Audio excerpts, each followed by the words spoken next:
Good morning. It is Monday, June 28th, 2021, and this is DC Signal to Noise. Thank you so much for joining us since we last checked in. 0.6 of an inch of rain in northeast Iowa. That was it. Now, there was serious flooding from central Missouri, Illinois, into Michigan. But Jim Wiesemeyer, this weather thing is really something. The haves and the have-nots, the divide is getting wider. Yeah, and I think the corn market, you're the market person, Chip, but I think that they took a lot of that weather premium out, and I think this crop is being shaved. Yeah, we're going to have to deal with it this week. There's no question about it. The market's going to have to figure it out. Now, the grain markets were clinging. Corn was clinging to some slight overnight gains. Soybeans were moving to the upside. But that spring wheat market was really showing us where the stress is, and that's up in the northwest production areas, the northern plains. Spring wheat futures more than 20 cents higher, dragging winter wheat futures more than a dime higher in the overnight session. We'll see how that goes. Now, some of the important updates, we can't forget this stuff. The Cubs went to L.A. and started a 4-game series with a 4-pitcher no-hitter, Jim. A 4-pitcher no-hitter. That's hard to do. Oh, you know what? Everybody was saying, it's kind of a cheap one because it's 4 pitchers. Listen, The way that bullpen has been throwing this year, good for them. I'm glad they got one. And L.A. has some good hitters, as the Cubs saw. Oh, yeah. Then we dropped the next 3 in a row to L.A. Yeah, I know. You didn't lead with that.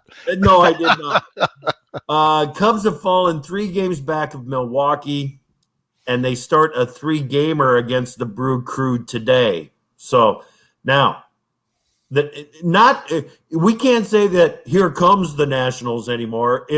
They're here. Yeah, they won 9 out of 11 or something like that. 10. So we're almost 500 again. So game under. If nobody can get hurt, I think we may make a run. You know what it takes to make the kind of comeback that the Nationals have done. It just takes good managing, Jim. You don't panic. Well, you know me and the manager, but we do have the hitters if they'll hit, Yes. And I think we are getting there. Yep. All right. The grain markets, like I said, they ended the overnight session with some slight gains there. I'm AgriTalk host Chip Flory. That is Pro Farmer Policy Analyst Jim Wiesemeyer. We talked a little bit about the markets, Jim, but I want to talk a little bit more because of the frustration that some of the growers in Minnesota, North Dakota, South Dakota, they are feeling increasingly frustrated by the lack of respect for the stress that is on their corn and soybean crops. I want to remind people that if, based on the Prospective Plantings Report, North Dakota is expected to have the 4th highest acreage total on soybeans this year. As you said, Jim, the market this week is going to have to deal with this, isn't it? Yes. Well, they're expecting a boost in corn acres from the acreage report, Chip, and maybe that's tempering their concerns. But we're going to see. We don't have the number yet. But I think you're accurate in identifying North Dakota because now that's a very important corn and soybean state. And we know that once the dry pattern sets in North Dakota, it doesn't leave. Yep, that's right. That's right.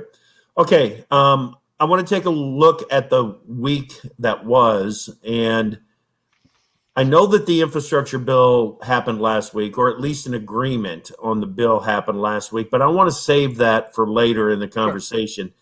What I do want to talk about are a couple of issues around livestock, because your friend Nick Giordano from the National Pork Producers Council was on AgriTalk last Wednesday, and Jim, the frustration was just oozing from his comments over the federal judge ruling that will slow down or lower the processing capacity of the hog industry this week. Yes. What's the update? Well, Nick exudes passion on anything. That's why I like him, and he leaves no stone unturned in commenting on topics. And I was up in Lebanon, Pennsylvania, to the hog and poultry meeting, and boy, he reflected what I heard and then some from hog producers in that state. They had the right reasons, Chip, why they were frustrated. Where's the science on this? Why are they doing it? When they want increased capacity, they do something that will do the opposite. And I told them, you're absolutely correct. And that's when I said there's one group that they're bowing to on this, and that is the labor unions. And I saw a lot of head shake, Chip. So, and again, when they asked me about Vilsack, I said he's caught in the middle. So I do feel for Vilsack on this one. I think if it was up to him, he wouldn't have done it. Yeah. I'm going to ask you again the same question that I asked you last week and see if maybe your opinion has changed on Vilsack on this. Isn't this an issue that Secretary Vilsack should try to thread the needle on and get more involved than what USDA has been? This is a USDA effort.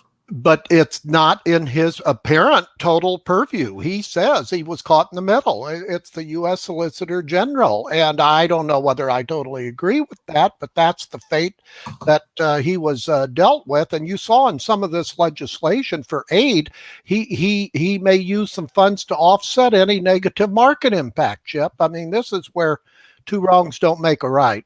Yeah.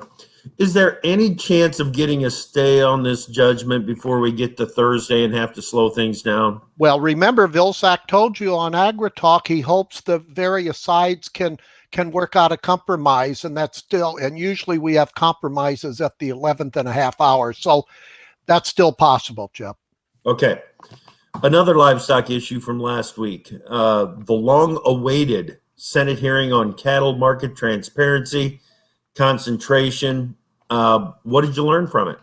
Well, that we thought going in, this thing is so complex that there is no general consensus. And Debbie Stabenow, Senate Ag Committee, chairwoman, said basically she doesn't want to go the next step until the livestock groups are in concert on this one, and they are not, Chip, as we saw. And I thought the hearing, although those who were represented at the hearing, provided insight, not to have the National Cattlemen's Beef Association there and Farm Bureau, by the way, I think showed the tilt, to that hearing. Bottom line, this thing is going to linger a while if we ever get a legislative solution. Yeah. I do know that ranking member on the Senate Ag Committee, John Bozeman from Arkansas, is giving Stabenow a list of library contracts, if you will, and that's one step maybe in a solution of this. But we're far from the end zone, Jeff. Yeah. NCBA did put a press release out the following, I guess that day, talking about the comments from NCBA member Mark Gardner. So I think that NCBA was, if lack of a better term, was taking some credit for being there. Yes. in the shape of member Mark Gardner. There was also some comments that were kind of fired at me over the weekend on social media after I said on Friday's free-for-all on AgriTalk, Jim, that another point of view that wasn't represented was the Packers. Well, a few guys shot at me and said, now listen, Mark Gardner was a founder of U.S. Premium Beef. He was there defending the quote-unquote Packers contracts, the AMA, the alternative market agreements. So I get that. But there's a long ways to go on this. Yeah. And I think if anything, the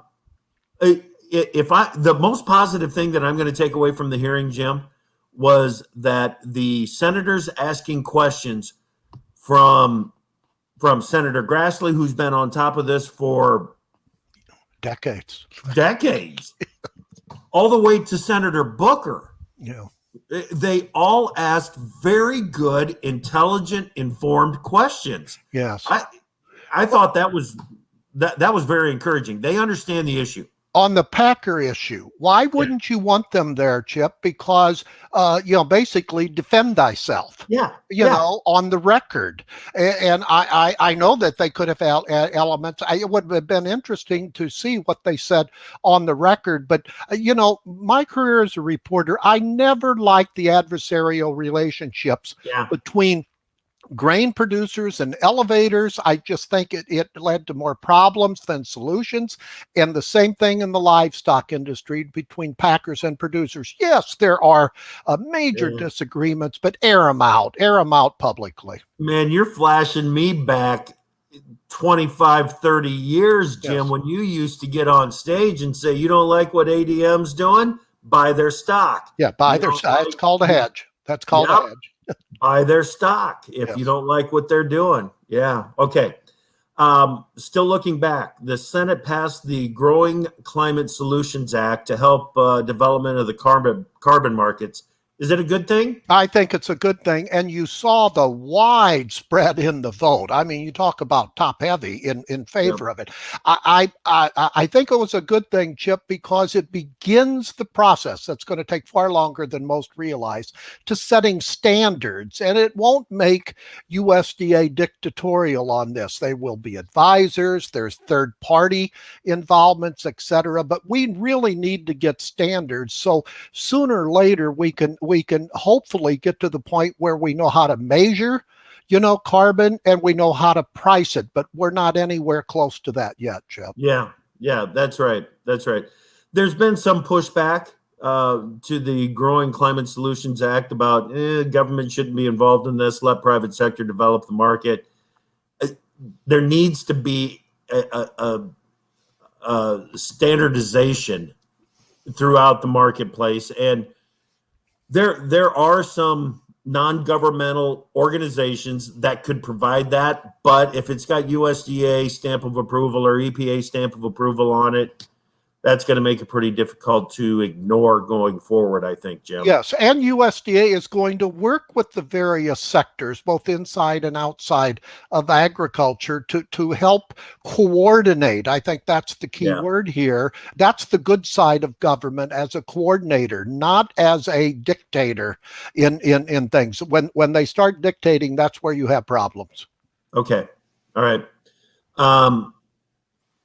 Okay, I'm going to mix up the order of things that I'm going to cover, because the last one that I want to do, which is the Supreme Court ruling on the waivers, is going to include some looking forward to the week ahead. But this one, before we get to that, Jim, another federal court judge ruled against the USDA debt relief to socially disadvantaged farmers last week. Where's this going? Well, I think the market, Chip, got ahead of itself because they saw the 2019 and 2020 SRE requests that are still pending. No, wait. No, on the socially disadvantaged farmers. I'm That's sorry. where I want to go. My head is in on the waivers. Sorry. I'll tell you. Now we've had two federal court rulings stay this thing. And although USDA initially got some test payments out on this program, by the way, to see how it would operate, they're halted right now. And I think this could well go all the way to the Supreme Court. And I don't see any additional payments made, because most of the people I've talked with think that there is a significant problem here because it's discriminatory in and of itself, period. Okay. Now we are going to get to EPA and the waivers and everything. The Supreme Court ruled a week ago today, ruled in favor of the refiners and overturned the 10th Circuit Court decision on the extending waivers decision. What's next here?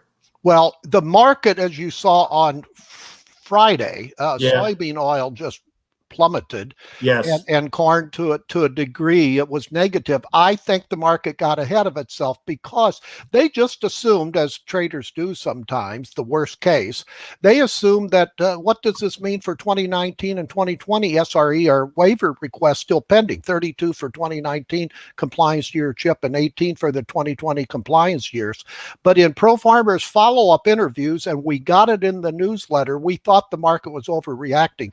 We still think that the Biden EPA won't really grant more than around 10, if that, which was the case prior to the increase beginning in 2016, Chip. So I don't think this changes the outlook for eventual waivers being successful, but we'll have to see for that. And this was really a technicality ruling on a word, extension. So it may not have been the blanket, decision that earlier reports tended to suggest. Okay, very good. We are getting some comments in. Thank you so much for doing that. And this is when I normally remind you that if you do want to participate in DC Signal to Noise, use the comment tab on the right side of your screen, and we can do that. We see you out there, Omar and Kathleen and Melody and Gary. I'm going to ask your question here before we get to the end of it. But I do want to start with this because, Jim, I could have included this in the look back, but I'd rather have it in the week ahead. I think we've got an agreement, a bipartisan agreement on the infrastructure package, right? Well, we had an agreement last week. Then Biden went out with a separate presser, if you will, without the Republicans there, and said basically he linked it with this multi-trillion-dollar reconciliation package, more the social infrastructure. And that's when those Republicans went bonkers, as well they should have.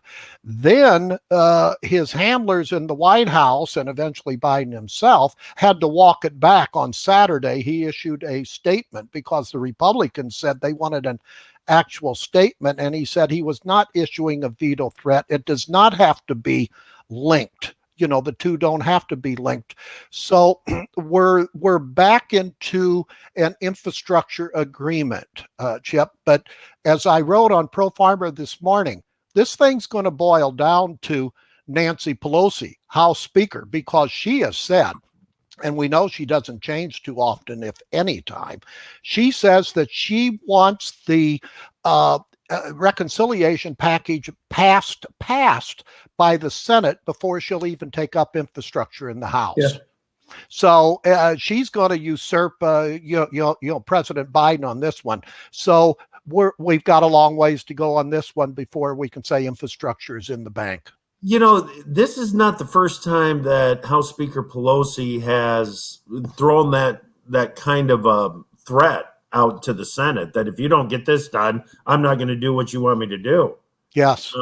And she follows through, Chip, right or wrong. I mean, she is consistent. Amazing.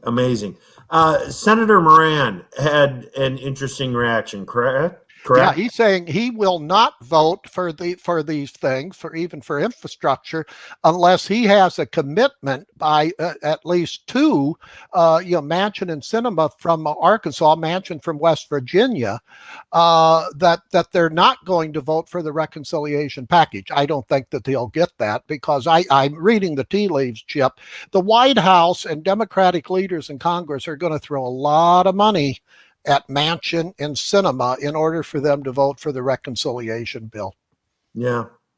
Another reaction that I think is interesting is that of Senator Sanders. He wanted way, way more than what was in the bill.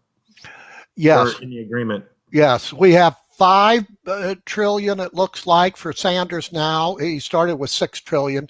And then we have $3 trillion for that reconciliation, social infrastructure, if you will, for Biden. And Manchin has set it from $2 trillion to $1.5 trillion. And that's called a dilemma, Chip, because of you can't make up that money and get Sanders and the far left, senators to sign off. So they can say it's unlinked, but I still think it's somewhat linked because of Pelosi. All right. Very good. Jim, I don't know if you've got an update on this one from Gary Rasmussen on the comments here, but if you do, we'd take it right now.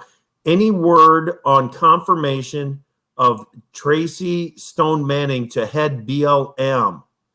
No, I'd have to do some research on that one, but I can do some research on it. Okay, very good, very good. And Tanner, we'll get to your comment towards the end of the podcast here. And let's get to another livestock issue, because this is a big one, and it's a Supreme Court issue. I think it's coming up today, Jim. It could. And that is California's Proposition 12. Yes, because it has to echo the animal welfare provisions in California. And this eventually gets into interstate trade issues. That should be shot down, but let's see if it does.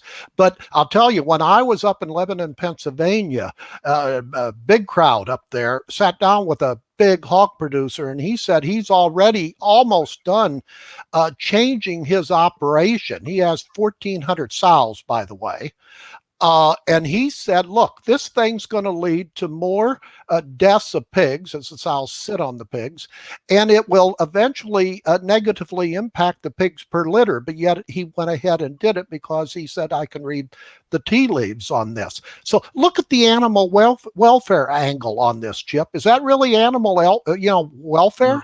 It's not. No, it is not. But once again, this is California trying, much like we saw. Remember with the caged on the chickens, I believe, in the poultry industry years ago. Once again, they're trying to dictate, their policy for the rest of what they called the other states. Right. Okay. Comment from Tanner here, and this is a long one to try to get up on the screen for everybody, but I'm going to try to break it down. We know the beef complex is too consolidated. Producers can't leverage monopolies. I'm not going to argue that. I think we are seeing that very, very clearly, and have seen it for a while. Why don't we treat the packing industry or the big four like we do other monopolized industries in power? Regulated pricing for the benefit of both producers and consumers.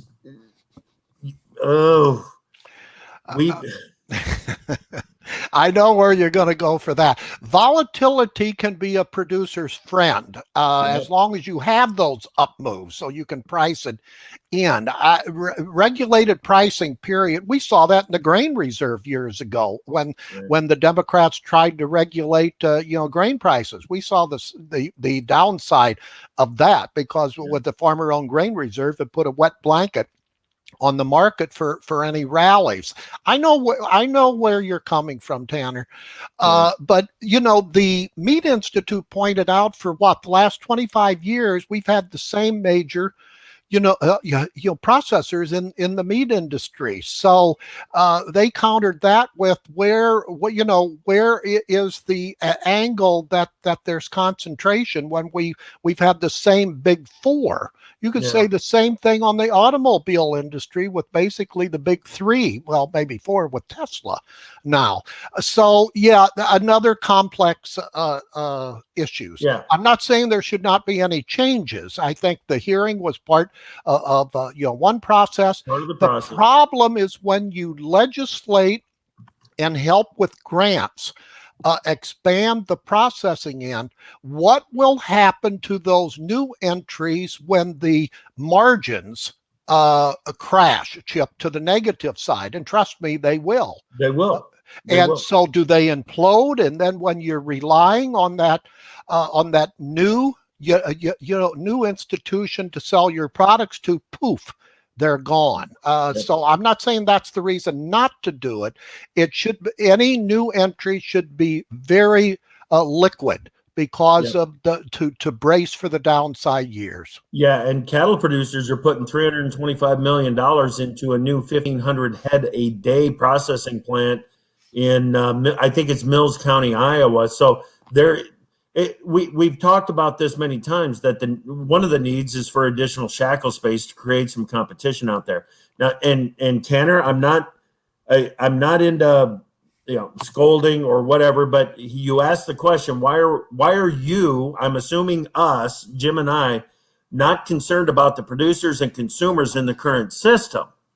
We are. We have expressed that concern many, many, many times. Yes. So the producers are number one in this, and I go all the way down to the cow-calf producer. I mean, the feed yards in many cases are getting left out of the profit potential in the current environment.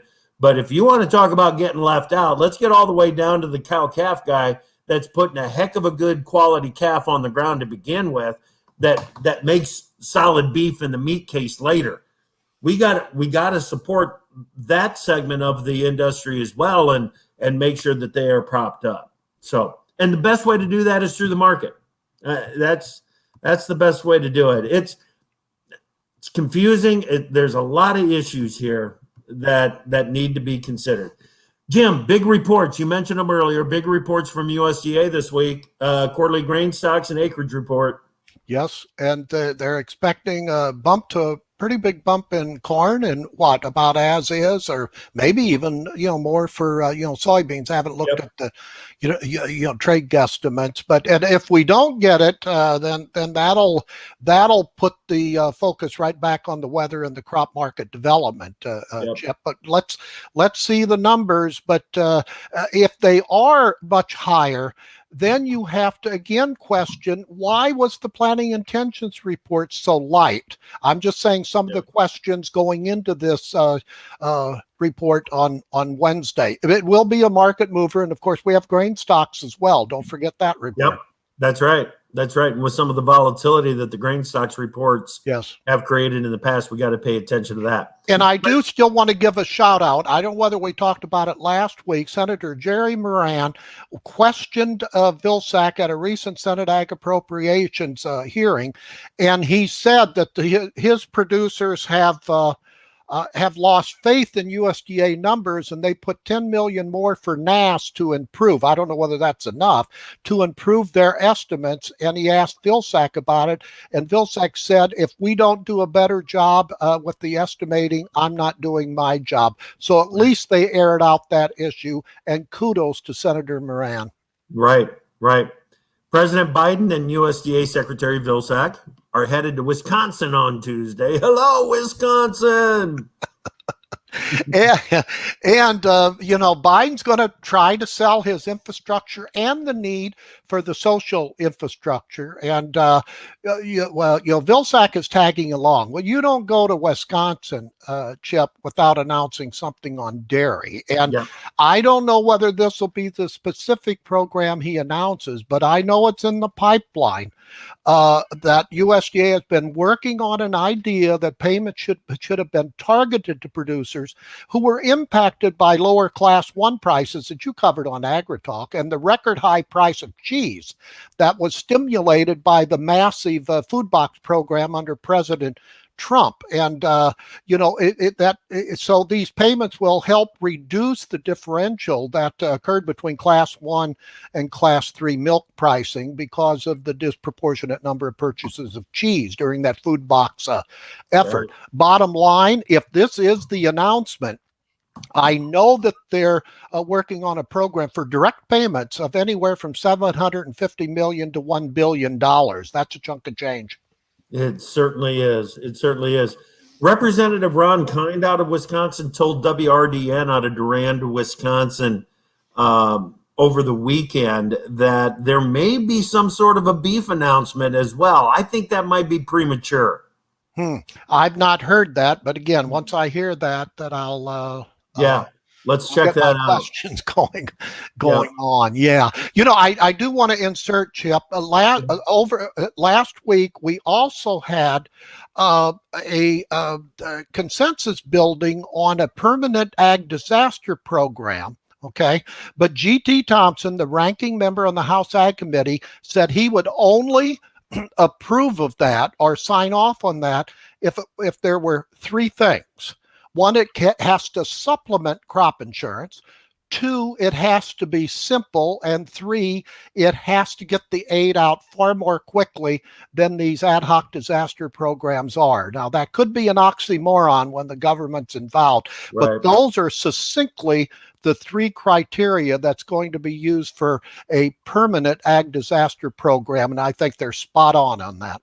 Okay, we're going to go a minute over our time because I feel like I need to ask this get a regular update on this now. WOTUS, anything going to happen this week? No, I don't think so, but here's my news on that. Republicans are on to a good thing. They want to see the analysis of the Biden administration when they said the Trump rule did this, this, and this in a negative fashion. Where's their analysis? The same thing is the analysis that they're asking for, the Republicans in this case, to the Biden administration on their saying that only 2% of farmers would be impacted on these proposed changes for stepped up basis and capital gains.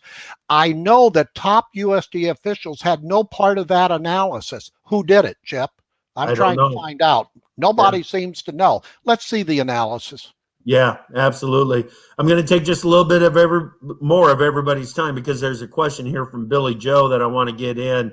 What Billy Joe wants to know is that dairy money being carved out of what was supposed to be headed to the contract poultry farmers?